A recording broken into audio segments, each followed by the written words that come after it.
John Henry Waddle is my best friend. His mama works for my mama. Her name is Annie Mae. Every morning at 8 o'clock, Annie Mae steps off the county bus and walks up the long hill to my house. If it's summer, John Henry is stepping it right beside her. We like to help Annie Mae. We shell butter beans, we sweep the front porch, we let the cats in, then chase the cats out of the house until Annie Mae says, "Shoo, enough of you two, go play." We shoot marbles in the dirt until we're too hot to be alive. Then we yell, "Last one in is a rotten egg," and run straight for Fiddler's Creek. John Henry swims better than anybody I know. He crawls like a catfish, blows bubbles like a swamp monster, but he doesn't swim in the town pool with me. He's not allowed. So we dam the creek with rocks and sticks to make a swimming spot, then holler and jump in, wearing only our skin.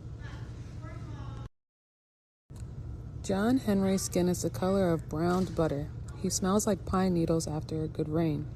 My skin is the color of the pale moths that dance around the porch light at night. John Henry says I smell like a just washed sock. "This means war," I shout. We churn that water into a white hurricane and laugh until our sides hurt. Then we float on our backs and spout like whales. "I'm gonna be a fireman when I grow up," I say. "Me too," says John Henry. Annie Mae makes dinner for my family every night. She creams the corn and rolls the biscuits. Daddy stirs his iced tea and says, "The town pool opens tomorrow to everybody under the sun, no matter what color."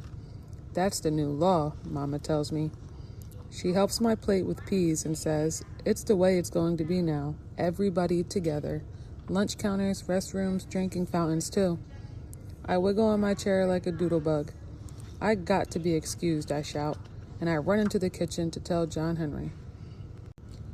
"I'm gonna swim in the town pool," he hollers. "Is it deep?"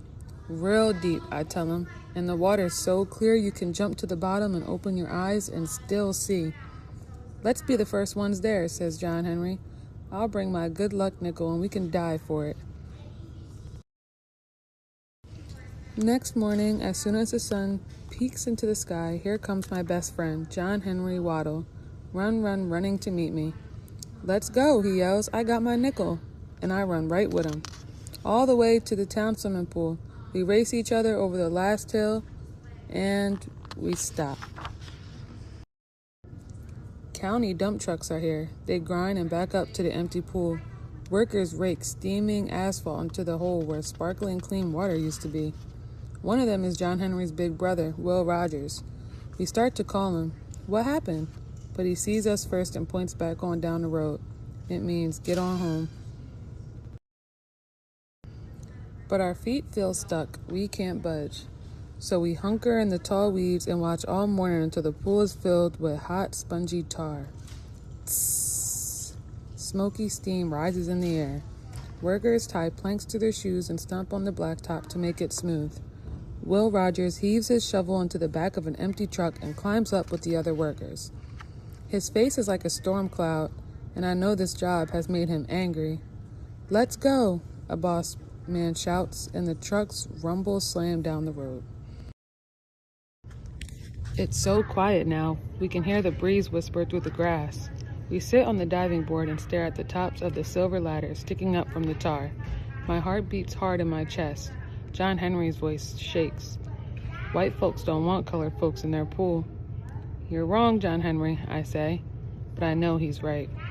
"Let's go back to Fiddler's Creek," I say. I didn't want to swim in this old pool anyway.